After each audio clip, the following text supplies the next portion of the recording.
Howard Schultz was born in 1953 in the Canarsie neighborhood of South Brooklyn, New York. His family lived in public housing, the Bayview housing projects. These were government-built apartment buildings for low-income residents. Small units, concrete walls, narrow hallways, minimal light. We had nothing, but I didn't even realize how poor we were until I saw how others lived. His father, Fred Schultz, held dozens of tough jobs, from truck driver to warehouse dispatcher. His mother, Eltra, was a homemaker with no education, but tried to keep the home warm and safe. At school, Howard began to notice he was different from other kids. Some wore new sneakers, brought lunch in thermoses, went on vacations. He wore worn-out clothes, had a peanut butter sandwich, and stayed silent about what his father did. I was ashamed of my home. I never invited anyone over. I knew they'd see the bare walls, the old furniture, and the smell, not of coffee, but of fear. This shame built a dual nature within him. On the outside, a normal teenager, but inside, an ambitious, hungry boy dreaming of escaping a life that felt like a cage. Physically, he was strong, stubborn, and resilient. Sports saved him. He played American football, and it became his passport into a different social world. One day a coach told him, "Schultz, you fight like you've got nothing to lose." That's good, but use that, not for rage, but to move forward. Sports gave him discipline, teamwork, and most importantly, a scholarship that later helped him get into college. Despite poverty, one day his father bought a used black and white TV. Little Howard would sit and watch shows about other Americans, spacious homes, bright kitchens, smiling fathers, content children. I wasn't jealous. I was thirsty. I wanted to know how to get there. He began to dream, not just about money. He dreamed of escaping the project, physically and emotionally. He didn't want to become a millionaire. He wanted to feel like he belonged to something bigger, where people were proud of their lives instead of hiding them. His mother, Eltra, was religious, emotional, and a dreamer. She often told him, "Howard, you're special. God gave you a gift. Don't be afraid to become more than we are." He carried those words with him all his life. Even when his first coffee shop was failing, even when investors pulled out, he told himself, "You are more than your circumstances. This is just your beginning." Fred Schultz once fell and injured his leg. Afterward, he was fired, and the family was left with nothing. Young Howard encountered the idea of a person being disposable for the first time. That moment left a permanent mark. He vowed to someday create a company where no one would feel discarded. A sports scholarship allowed Howard to attend Northern Michigan University, a break from his old world. There, he felt loneliness for the first time. None of his neighbors came from public housing, but he also felt freedom. I realized I could choose who to become. I didn't have to remain what my past made me. His childhood story isn't just a backstory of success. It's the moral core of his life and of Starbucks philosophy. At Starbucks, it's not just about roasting. It's about kindness, accessibility, humanity. I know what it's like to feel unimportant. That's why I built Starbucks to be a place where everyone feels they matter. Blank, blank, 1981. Sales manager at Hammerplast. At the time, Howard Schultz was 28 and working as the director of sales for the U.S. branch of Hammerplast, a Swedish company that made stylish coffee thermoses and accessories. Starbucks back then was a very different company. No cafes, no lattes or cappuccinos. Only sold coffee beans, ground coffee, kettles, grinders, and some literature. They had 4 stores in Seattle and were known among a niche crowd as coffee fanatics. One of the Hammerplast managers told Howard, "There's this little company in Seattle buying a ton of our thermoses. Weird, folks. Go check it out. You might understand why." The first encounter with the aroma. When he walked into the Starbucks store at Pike Place, he wasn't struck by the visuals. It was just a shop with wooden shelves and coffee sacks, but by the smell. It was the first time in my life that coffee hit me in the face, not like smoke, but like an invitation. The aroma of roasted beans, earthy, rich, thick, filled the space. People came for beans, but stood there like they were in a temple. People weren't just buying coffee. They talked about it, discussed types and brewing methods. It was like a wine club, but for coffee. Howard felt a deep pull, and his inner entrepreneur awakened. I knew right then I had to be part of this. Not for the money, for the culture, the passion, the aroma. Studying the company after the visit, he became obsessed with Starbucks. He found out that the owners, Jerry Baldwin, Zev Siegel, and Gordon Bowker, were devoted students of real coffee and protégés of Alfred Peet, founder of Peet's Coffee and Tea in California. Their philosophy was simple: no instant coffee, only fresh roasting beans as a living product, deep respect for coffee culture. Starbucks were fanatics, in the best way. They thought, not like businessmen, but like monks. It was beautiful. He began literally begging them to hire him. The road to the offer for a whole year, he tried to convince the owners he could be of value to Starbucks. He wrote letters, made calls, visited. Finally, in 1982, they hired him as Director of Retail Operations and Marketing. I left a high-paying position in an international company for 4 stores that didn't even sell coffee to go. But my heart knew it was right. The start of a new chapter. This was the beginning of a transformation, not only of Starbucks, but of the entire coffee culture in the U.S. That moment, the smell, the pull, the irrational decision, laid the foundation for the story told and pour your heart into it. Sometimes you just know intuitively. The place you're standing is your future. Starbucks was mine. Blank, _ blank, the Italy trip. How Schultz discovered coffee as ritual 1983, a chance encounter. At the time, Howard was working at the old Starbucks, overseeing marketing. The company only sold beans and coffee machines, no brewed drinks. As part of a business trip, he was sent to a coffee equipment expo in Milan.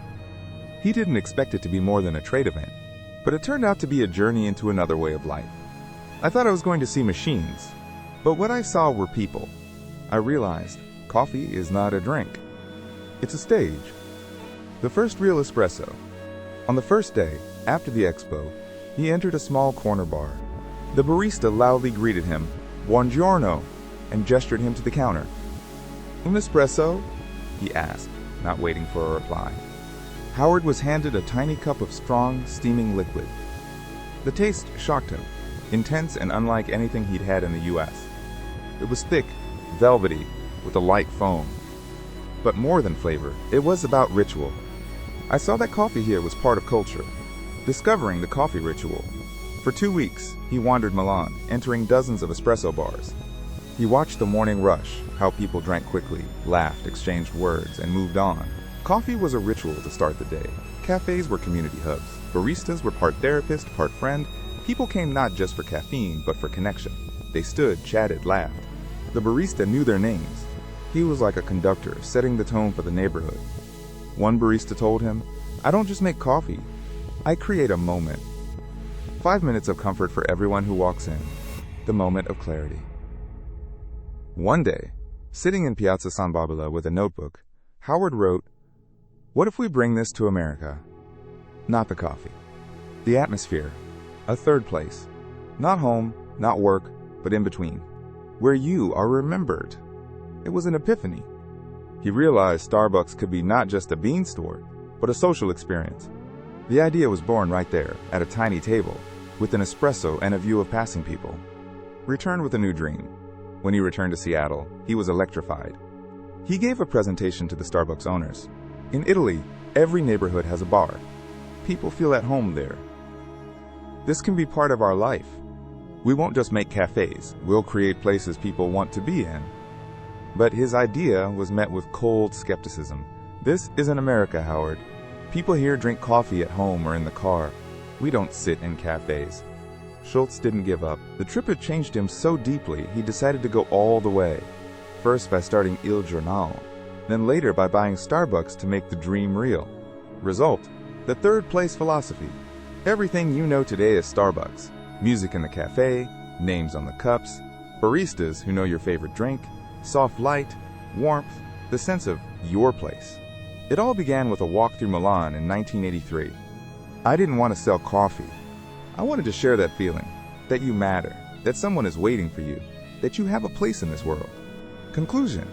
This is a story about seeing depth in the simple, and how one trip can reshape a person's destiny. Starbucks wasn't born from calculation and marketing, but from inspiration. A small ritual witnessed in a foreign city, in a foreign language, but with a familiar human warmth. Story number 4. A Father's Fall and a Promise that Changed Everything. Childhood in Brooklyn. Howard Schultz was born in 1953. into a poor family in the Bayview housing projects in Canarsie, Brooklyn, New York. His father, Fred Schultz, held low-paid blue-collar jobs: truck driver, warehouse worker, delivery man. I grew up surrounded by people who got up at 5 a.m. to go to jobs they hated but couldn't afford to lose. Financial instability haunted the family constantly. No insurance, no pension, no union support, and most of all, no hope for a better future. February 1960, the day everything changed. Howard was 7 years old when the fall happened, a moment he would later write about in his autobiography. His father was working as a diaper delivery driver, a physically demanding and unsafe job with no health insurance or benefits.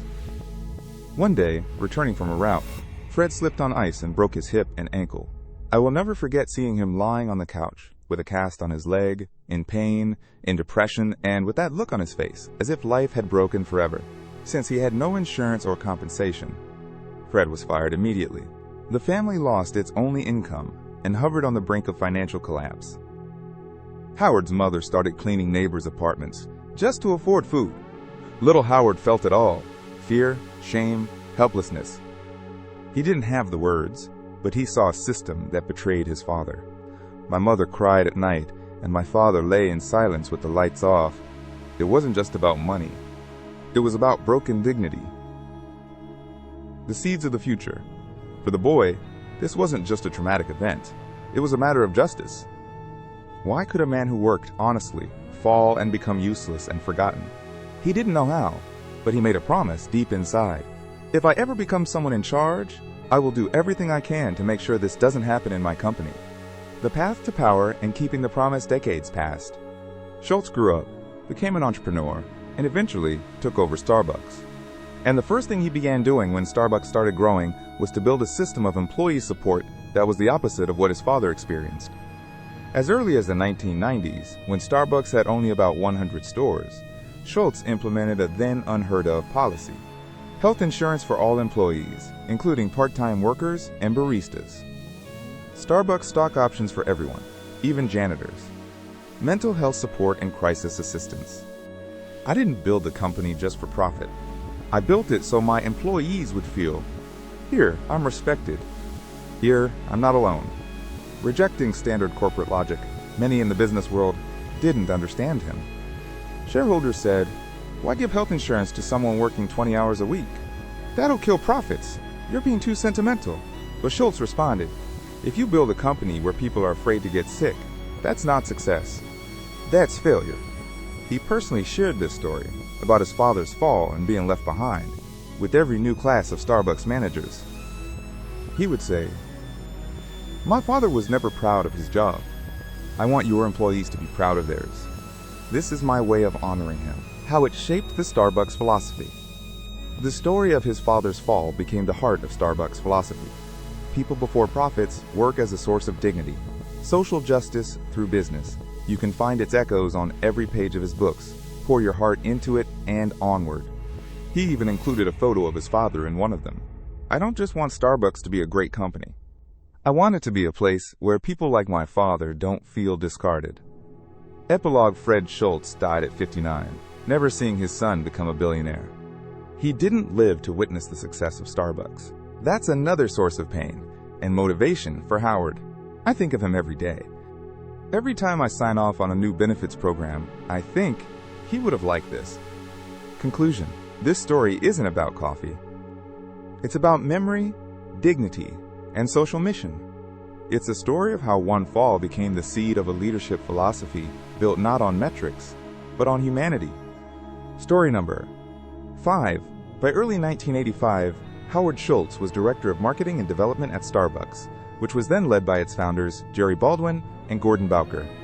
They had invited him to join the company in 1982.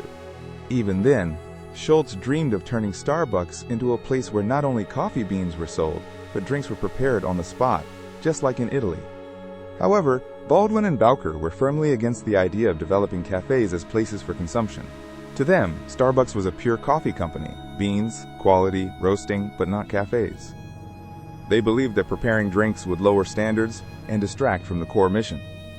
You don't understand. We're not in the restaurant business, they would tell Schultz every time he raised the topic. Schultz didn't give up. He felt that America was ready for a new coffee experience, a culture he had discovered in Italy. A ritual, an atmosphere. On here, blank, underscore, blank. The idea of Il Giornale. Since he wasn't allowed to pursue this vision within Starbucks, Schultz decided he had to leave and build his own coffee bar. One with Italian spirit, real espresso, trained baristas, and the third place atmosphere.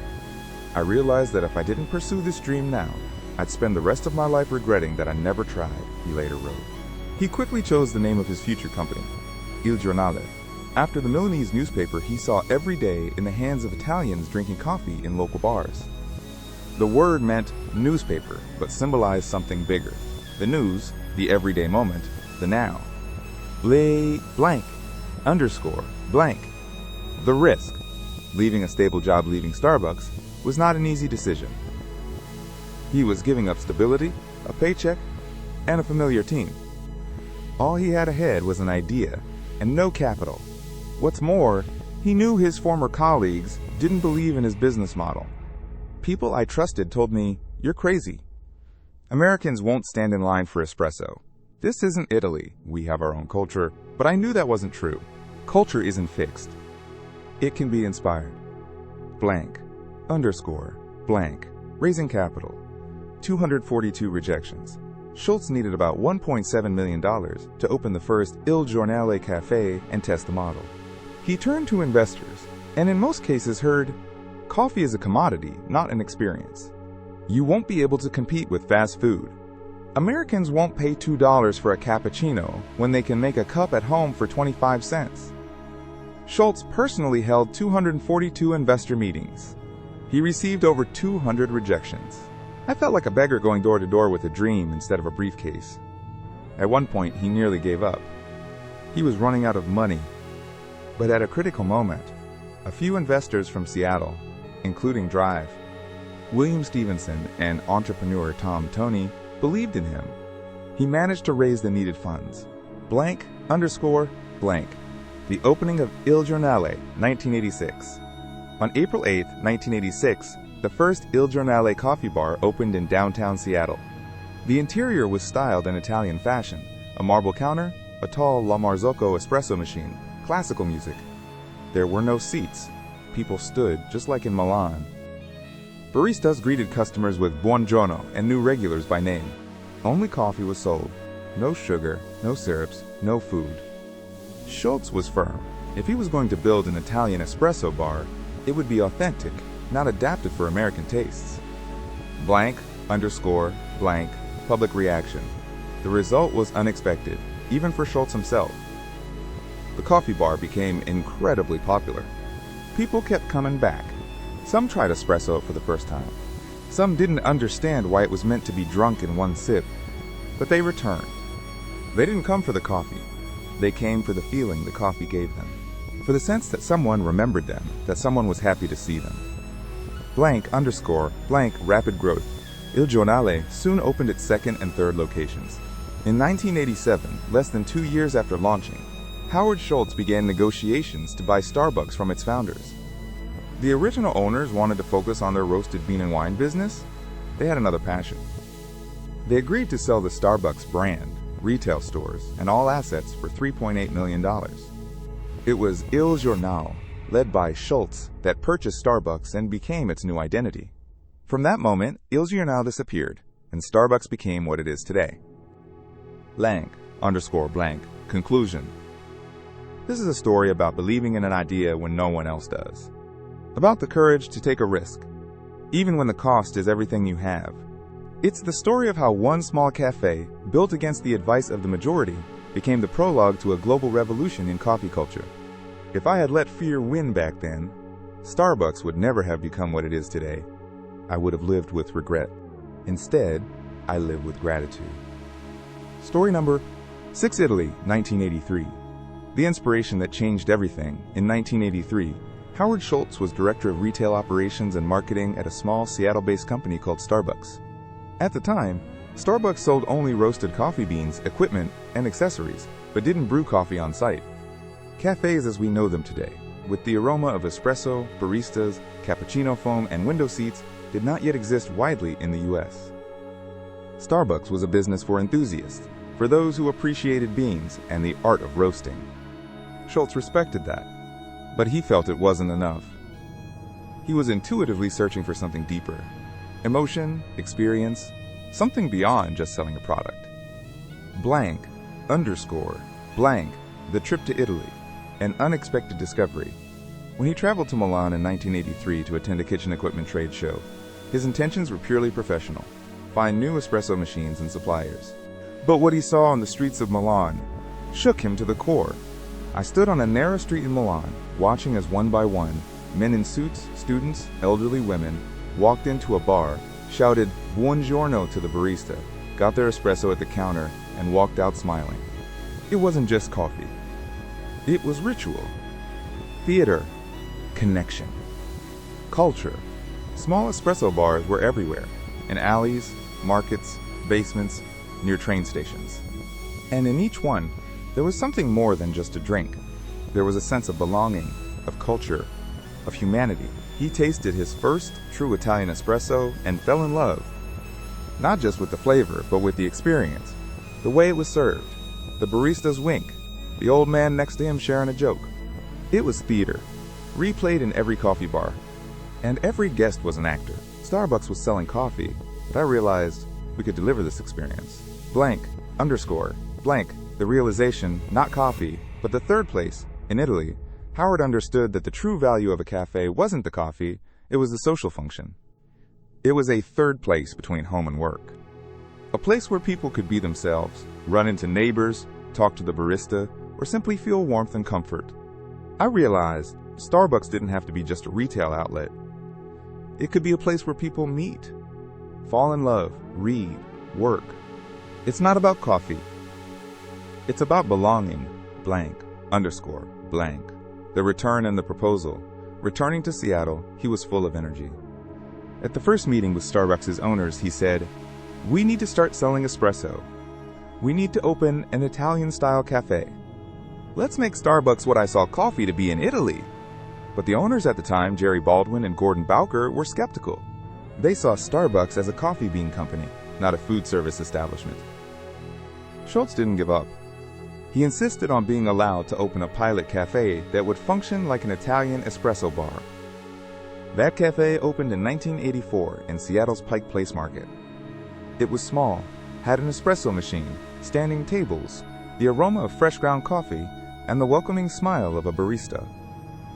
Blank, underscore, blank, the result. The cafe became a sensation. People lined up to try espresso, lattes, cappuccinos, mochas, and more importantly, to feel part of something new. This was the beginning of Starbucks as we know it today. Blank, underscore, blank, the emotional impact. That trip to Italy was a spiritual awakening for Schultz. He has often said it was the most important journey of his life. I went there as a marketing executive and came back with a dream that would burn inside me for the rest of my life. His memories of Milan stayed with him forever. In every Starbucks, he tried to recreate that moment at the counter, that warm ciao, that feeling that you weren't a customer, you were a guest. Blank, underscore, blank, how it appears in Pour Your Heart Into It. One of the earliest and most powerful chapters in Pour Your Heart Into It is the story of that Milan trip.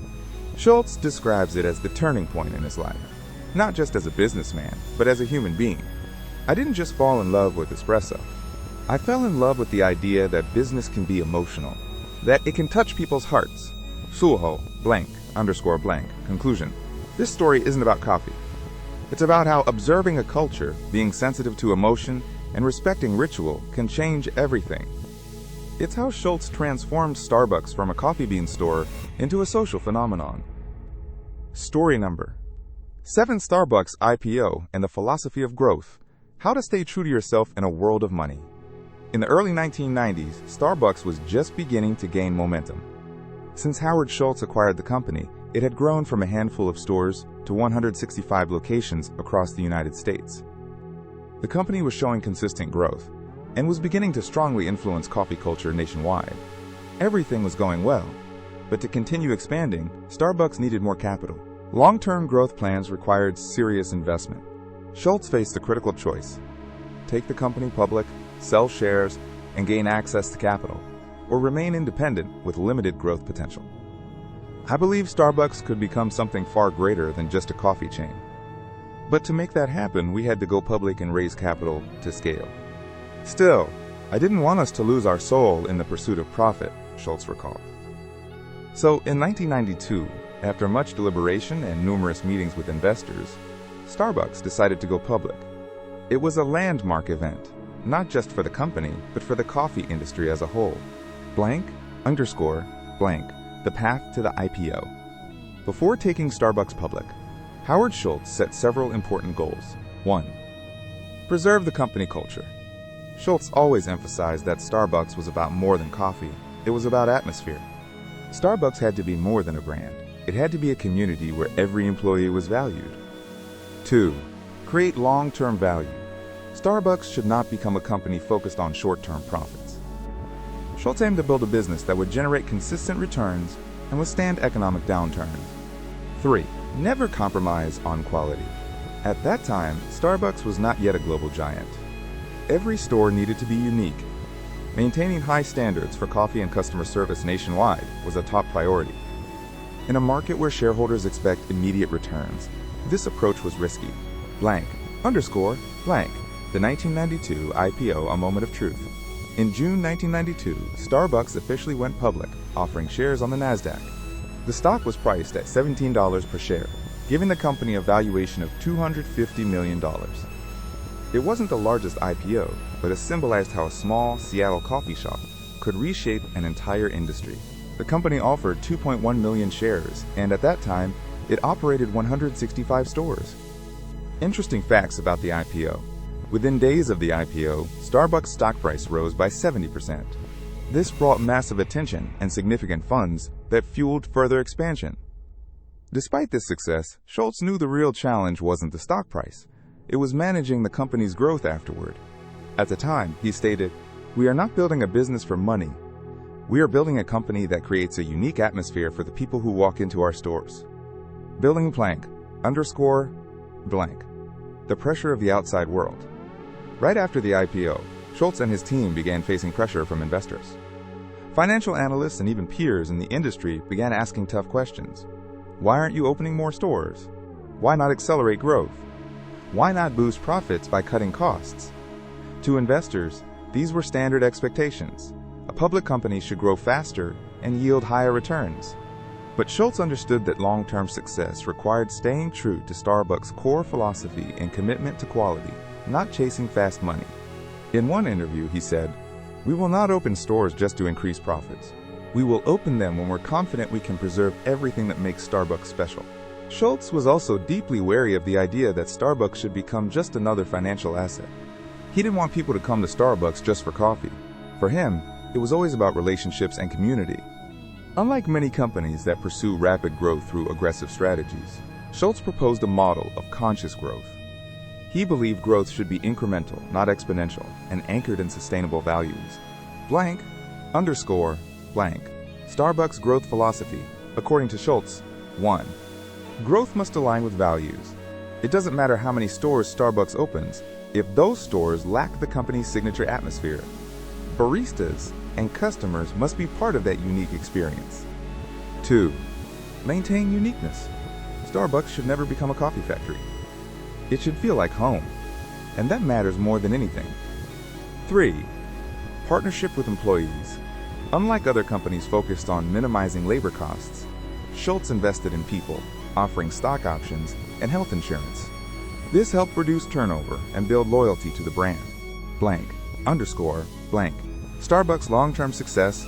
After the IPO, Starbucks not only continued to grow, it strengthened its reputation. Each year, the company opened more stores around the world. Strategic growth remained key. Instead of prioritizing volume, Starbucks focused on quality and cultivating a cult-like presence. Since 1992, the company's stock price has increased many times over. This wasn't just financial success for investors. It was proof that Starbucks hadn't lost its soul, even after going public. We've learned how to be successful without forgetting who we are. And I'm proud of that, Schultz said years later. Conclusion. The story of Starbucks' IPO shows that even in a world driven by short-term profit, it's possible to stick to your values and philosophy. Schultz proved that a company can grow and be profitable without sacrificing its humanity or uniqueness. He didn't sell out for quick success, and that decision became the foundation of Starbucks' long-term story. Number 8.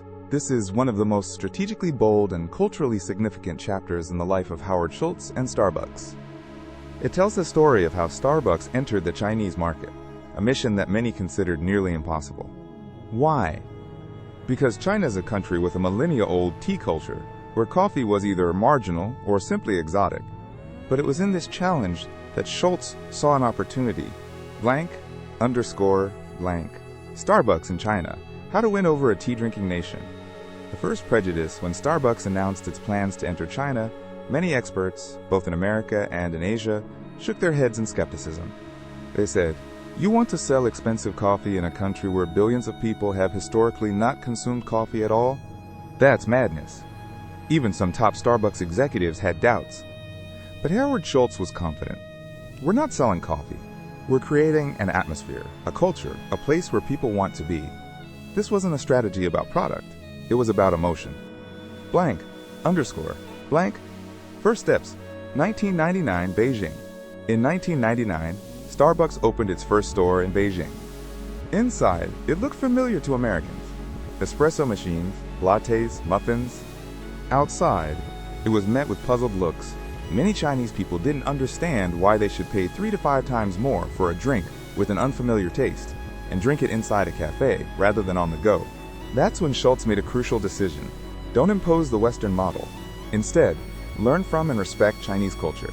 We didn't come to teach. We came to learn and to create something together. Core principles of the China Strategy 1. Localization without betraying the brand. Starbucks didn't blindly conform to the market but adapted its menu, introducing green tea frappuccinos, drinks with red beans, and desserts with local flavors. 2. Partnerships with local companies. Instead of doing everything alone, the company formed strategic alliances with Chinese firms, gaining vital insights into the local mindset. 3. Focus on culture and space. Not just coffee in China, special attention was given to store design. Spacious interiors, wood elements, soft lighting, everything was made to align with Chinese social culture. Cafes became spaces for meetings, dates, and business talks. 4. Investing in people. Starbucks was one of the first Western companies in China to offer social benefits for employees' families, paid trips to visit children, holiday events including parents, and personalized thank you letters. Schultz said, "In China, family bonds are sacred. If you respect the parents, you win hearts."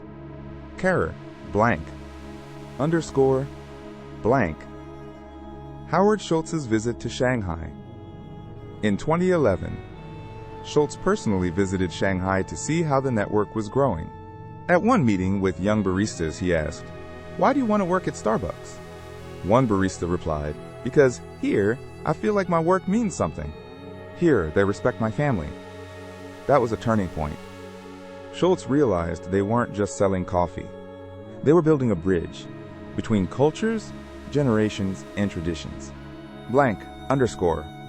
Opening of Starbucks Reserve Roastery in Shanghai. In 2017, Starbucks opened the second largest store in the world in Shanghai. Luxurious, high-tech, covering 2,700 square meters, featuring Chinese design elements, artisan roasting, and VR experiences. Schultz called it a temple of coffee, built with respect for a culture born on the other side of the world. Economic success. As of 2025, Starbucks is one of the fastest growing foreign companies in China, with over 6,000 locations. In terms of revenue growth, the Chinese market has even surpassed the United States. Conclusion. This story is not just about the success of a brand. It's a reflection of Schultz's philosophy. Be bold, even if no one believes in you. Respect the culture you enter. People matter most.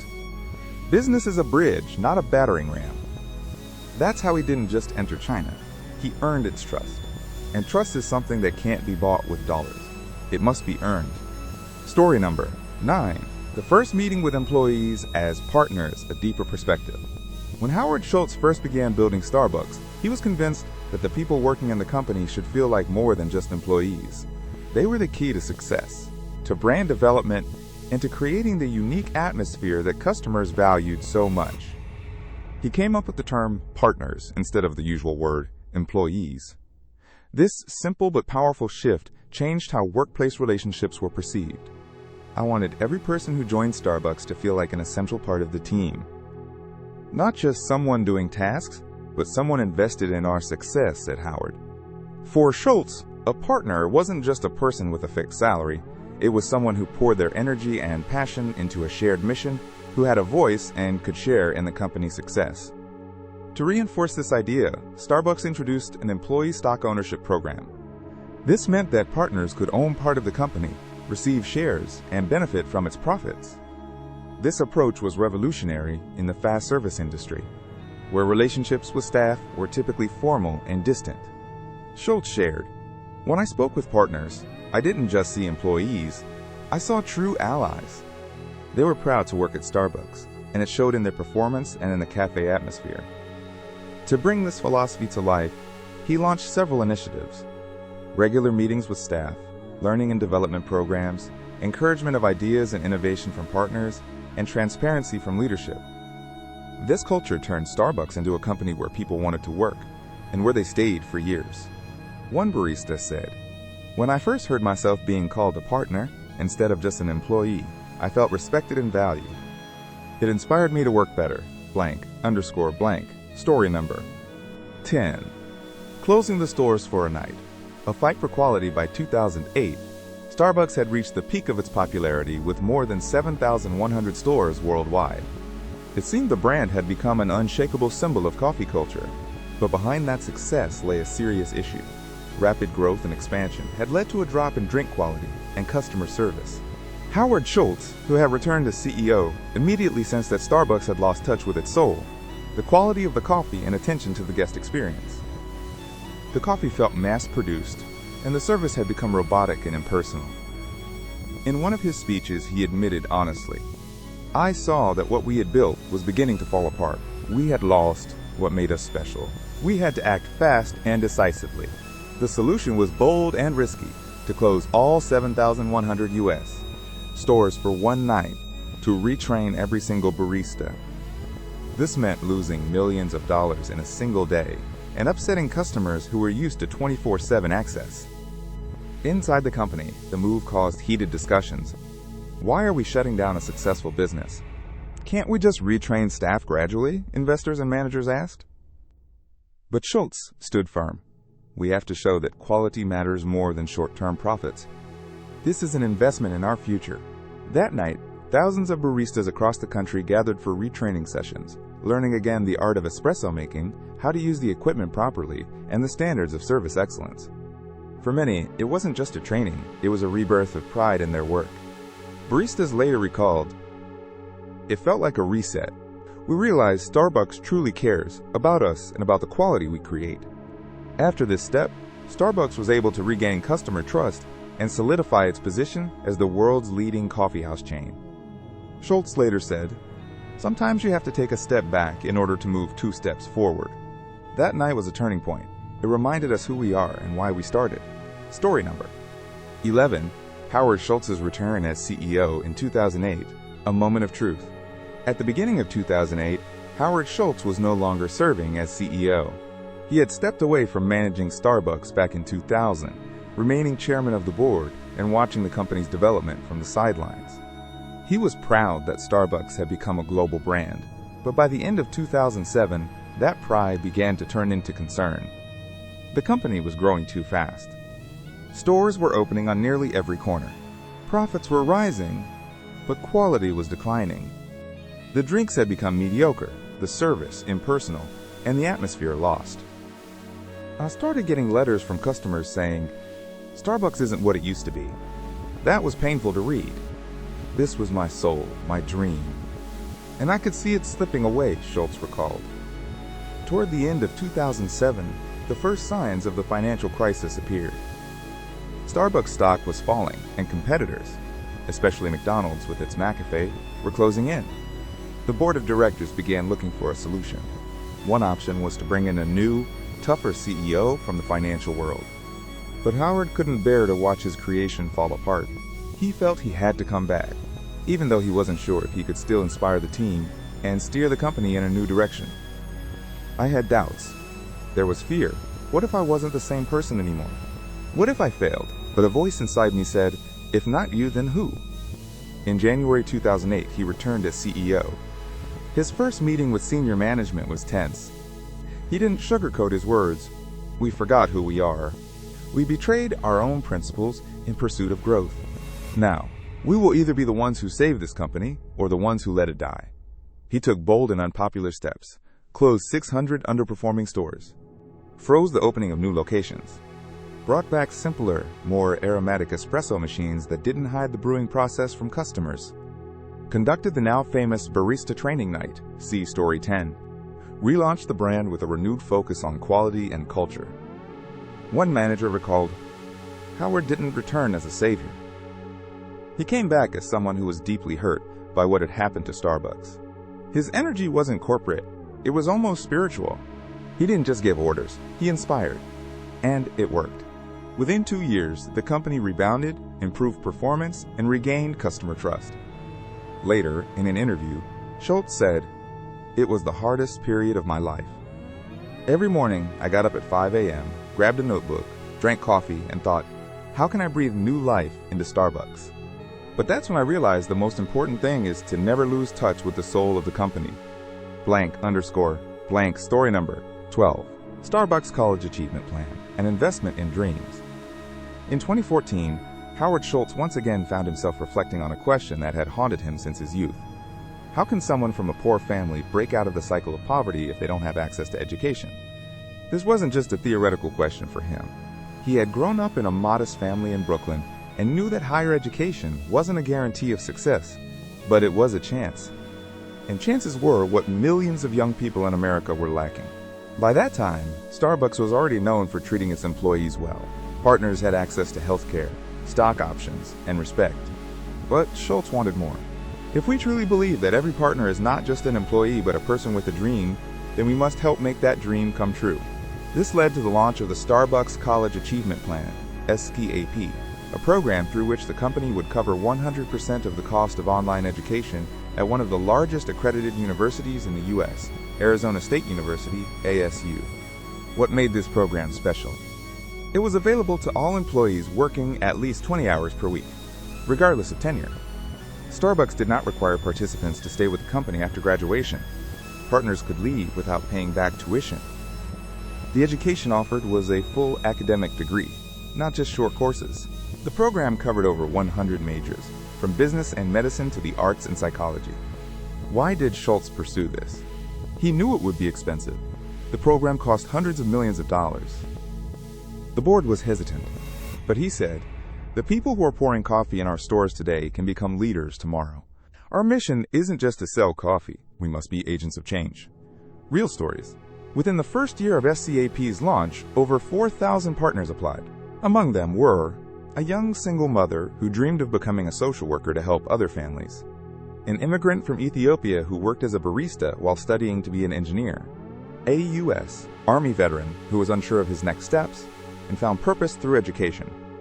"I never thought I'd get a college degree. I just wanted a stable job. But Starbucks gave me the chance to build a future," said one participant. Howard was personally moved by these stories. He met with SCAP graduates, knew many of them by name, and once even cried during a meeting with a barista, who thanked him for being the first in his family to earn a degree. "This is more than business. These are people's lives," he said. The outcome, by 2020, more than 15,000 partners had enrolled in SCAP. Thousands had already graduated. The program became one of the largest corporate investments in education in U.S. history. The bottom line? Starbucks didn't just change the coffee industry, it changed lives. And that's the essence of Howard Schultz. He always believed that business shouldn't be just about money. It should be about hope. If you can change the world for just one person, you've already changed the world, he said. Story number 13. The Presidential Dilemma. Why Howard Schultz seriously considered politics. In 2019, Howard Schultz found himself in an unfamiliar role, no longer the CEO of Starbucks, financially secure, his net worth measured in billions. And yet, he felt uneasy inside. America, in his words, was divided, angry, and unjust. Politicians on both sides, Democrats and Republicans, were increasingly playing the game of populism and hostility, forgetting the people.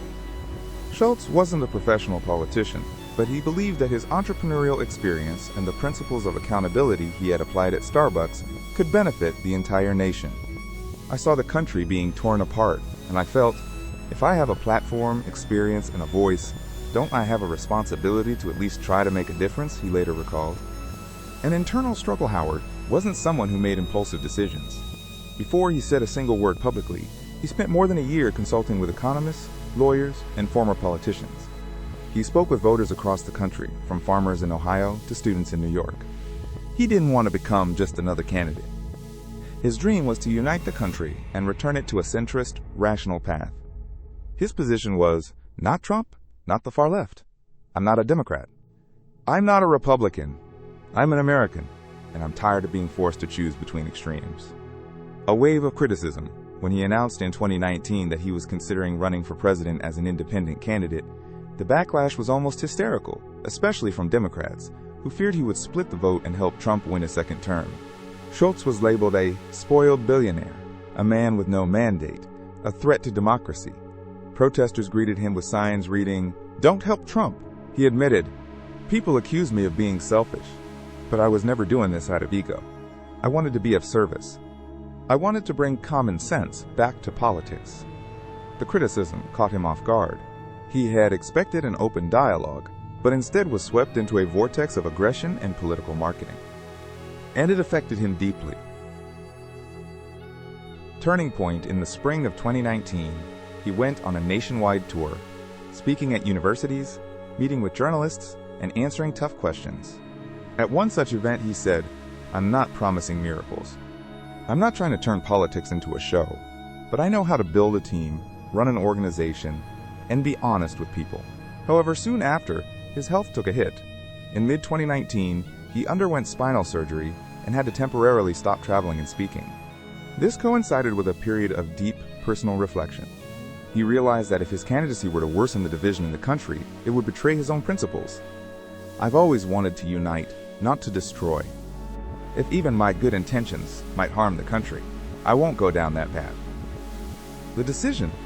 In September 2019, Howard Schultz officially announced that he would not be running for president. "My heart told me to go, but my conscience said, do no harm." And I listened to it. This decision wasn't a sign of weakness. It was the highest expression of leadership, choosing the greater good over personal ambition. Legacy. Although he never entered politics, his words and attempted candidacy became part of a broader conversation about the role of business, morality, and responsibility in society. Schultz proved that a business leader can think not only in terms of profit, but in terms of conscience. And in that lies the essence of his entire biography. Yes, blank, underscore, blank. Story number 14. One of the most profound and personal for Howard Schultz. It's not about numbers, shares, or even coffee. It's about the search for identity, roots, and meaning. It's the story of a trip to Israel that left a lasting mark on his soul. A journey to Israel, how the land of his ancestors changed a businessman's heart. Howard Schultz grew up in Brooklyn in a Jewish family. His parents were secular Jews, and although traditions were respected in the household, religion did not play a central role in their lives. His childhood was defined more by the struggle to survive than by spiritual searching. But he always had a deep sense of belonging, to a people, to a history, to a shared fate. "I always felt that my roots mattered, but I didn't know what they really meant to me until I saw the land where they were born." The first visit, his first trip to Israel, took place in the early 1980s, before Starbucks had become a global brand. Schultz was a young entrepreneur just beginning to understand the power of a brand, an idea, a name. He came to Israel without security or fanfare, just a regular tourist. But what he saw changed his worldview. He visited Jerusalem and the Western Wall. For the first time, he wore a kippah. He approached the ancient stones, placed his hand on them, and, as he later said, felt a connection with generations past. It wasn't just a wall. It was a doorway to memory, to the pain and strength of my people.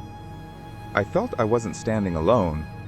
I felt the presence of fathers, grandfathers, those who survived pogroms, the Holocaust, exile. It was powerful. He wept, not out of religious feeling, but from the weight of history he had unknowingly carried. Meeting the soldiers. One of the most vivid moments he remembered was meeting IDF soldiers in the Negev desert. Young men and women in uniform, with rifles, sunburned faces, laughing, singing, and all the while knowing their lives were no game. He sat with them by the fire, drank sweet tea, and listened as they spoke about their service, how they were protecting not just borders, but their land, their families, their identity. One of them told me, "We don't want war. We want peace, but we have to stand in order to exist." I will never forget those words. These young soldiers became, for Schultz, a symbol of resilience, devotion, and sacrifice. Qualities he later sought to instill in Starbucks culture, not militarily, but humanly. A prayer and a promise before leaving, he returned to the Western Wall and left a note. What he wrote, he never revealed, not even in his memoirs. But in an interview, he later said, "I promise to be worthy, not just successful, but worthy of my history, of my people, of future generations." Returned to the U.S. And an inner shift after returning from Israel, Schultz was changed. His colleagues noticed that he began to think more deeply about the meaning of business.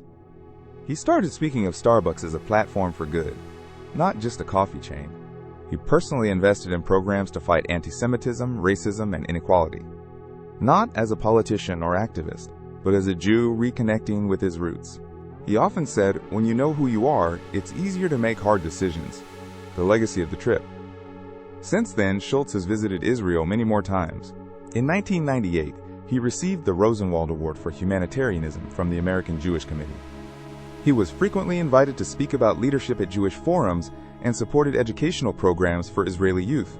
But most importantly, he brought back from Israel something intangible: a deep connection, respect for his heritage, moral strength, and a sense of responsibility. That became part of everything he built. Story number 15. One of the most deeply personal and formative in Howard Schultz's life.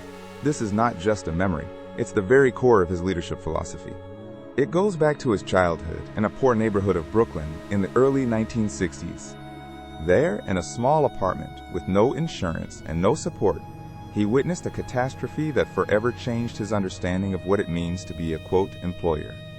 Blank, underscore, blank, a father's pain, and the birth of a new business ethic. Howard Schultz often said he never knew real poverty because it was in his blood from the day he was born. His family lived in public housing in the Canarsie projects on the outskirts of Brooklyn. Money was always tight. Holidays were rare. Thinking about the future was a luxury. His father, Fred Schultz, was a World War II veteran, uneducated but hardworking. He worked as a truck driver, laborer, security guard, anything to provide for the family. He didn't complain, but life slowly wore him down. Blank, underscore, blank, the accident and its consequences. In February 1960, when Howard was just 7 years old, something happened that would be seared into his memory. His father was working as a delivery truck driver, hauling diapers. The work was hard, the pay was piece rate, and there was no insurance. One day, he slipped on the ice and injured his knee and hip. The injury was serious. He could no longer drive. He was fired almost immediately. There was no sick leave, no compensation, no support. He was thrown out like a useless part. I watched a man, my father, lose not only his job, but his dignity. Howard's mother cried at night. The money ran out. His father sat on the couch, looking out the window, silent. He felt useless. Howard saw a grown man, someone he always thought of as strong, break from within. I'll never forget his eyes. They were full of pain, not physical, but emotional. He felt unnecessary, betrayed, alone, blank, underscore, blank, the moment of promise. Years later, as a successful entrepreneur, Howard would recall that moment again and again. He made himself a promise. If I ever get the chance to build a company, I will do everything I can so that no one who works there ever feels the way my father did. That promise became his business credo. That's why he became one of the first U.S. business leaders to offer health insurance, even to part-time employees. That's why he introduced stock options for baristas, so every worker had a stake in the success. That's why he said, "I don't sell coffee. I build a company where people have opportunity and dignity." When someone once asked why he gave such benefits to entry-level employees, he answered, "I don't do it out of generosity. I do it because I've seen what humiliation looks like. I never want anyone at Starbucks to experience what my father went through. Blank, underscore, blank, final goodbye." Fred Schultz died in 1988, shortly after Starbucks began to grow. He never got to see his son turn a modest coffee shop into a global empire. But Howard often said, "The entire company, the entire culture of Starbucks, it's my tribute to my father. It's my apology for the respect he never received in his lifetime. Blank, underscore, blank, conclusion." This story is the heart of Schultz's entire philosophy. It explains why he speaks so passionately about Starbucks' mission, why he dislikes the word staff and prefers partners, and why he always connects business not just with profit, but with dignity, equality, and hope. In his world, every cup of coffee is not just a drink. It's an expression of human value,